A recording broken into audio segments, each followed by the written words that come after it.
அன்புள்ள Royal Enfield தொழிலாளர் தோழர்களே, நீங்கள் அனைவரும் அடிக்கடி சங்கத்துக்கு வந்து எங்களுடன் தொடர்பு கொண்டு வருகிறீர்கள். நம் சங்கம் உயிர்ப்புடன் செயல்பட்டு வருகிறது. இருந்தாலும் நிர்வாகம் 2 சங்கங்கள் ஆரம்பித்து அந்த சங்கங்களில் தான் நீங்கள் அனைவரும் உறுப்பினராக இருக்கிறீர்கள் என்று சொல்லி வருகிறது. நீங்கள் எல்லாம் அந்த சங்கத்தில் நிர்பந்தப்படுத்தும் உறுப்பினராக இருந்தாலும் நாம் ஆரம்பித்த உண்மையான சங்கத்தில் உறுப்பினர்களாகவும் தொடர்புள்ளவர்களாகவும் இருந்து வருகிறீர்கள். இங்கு தொடர்பு வைக்கக்கூடிய உங்களை எல்லாம் நிர்வாகம் மிரட்டி வருகிறது என்பது தெரியும்.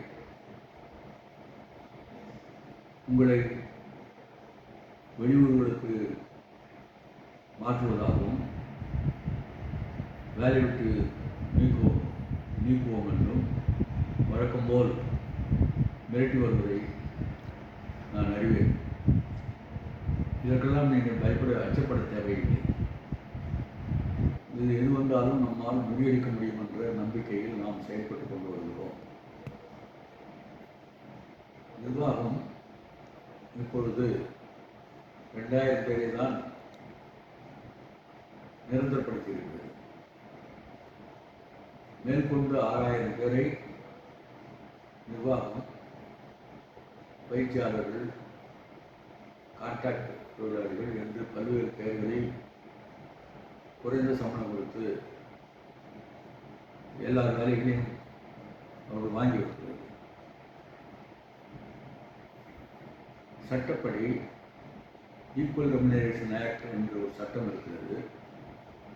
அந்த சட்டப்படி சம வேலை செய்பவர்களுக்கு சம சம்பளம் கொடுக்க வேண்டும். போனஸ் சட்டப்படி அவர்களுக்கு குறைந்தபட்ச போனஸாக இந்த ஆண்டு மட்டும் 36,500 ரூபாய் கொடுக்க வேண்டும். ஆனால் நிர்வாகம் அப்படி செய்வதில்லை. 450 நாள் வேலை செய்திருந்தால் அவர்கள் நிரந்தர தொழிலாளர்களாக பாதிக்கப்பட வேண்டும் என்று கன்ஃபர்மெண்ட் ஆஃப் ஸ்டேட்டஸ் ஆக்ட் 1981 பிரகாரம் அவர்களை செய்ய வேண்டும். அதையும் செய்வதில்லை. இதையெல்லாம் நாம் சட்டப்படி நடவடிக்கை எடுத்து இதற்கான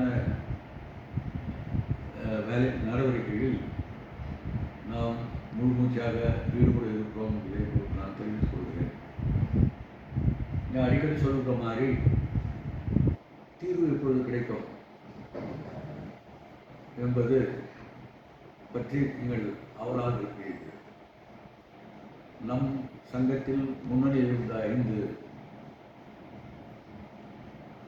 துரோகிகள் நம்ம சங்கத்தை விட்டு சென்று இப்பொழுது நிர்வாகம் நீட்டிடத்தெல்லாம் கையெழுத்து போட்டுக்கொண்டு நம்முடைய கவனத்தை திசை திருப்பிக் கொண்டு வருகிறார்கள்.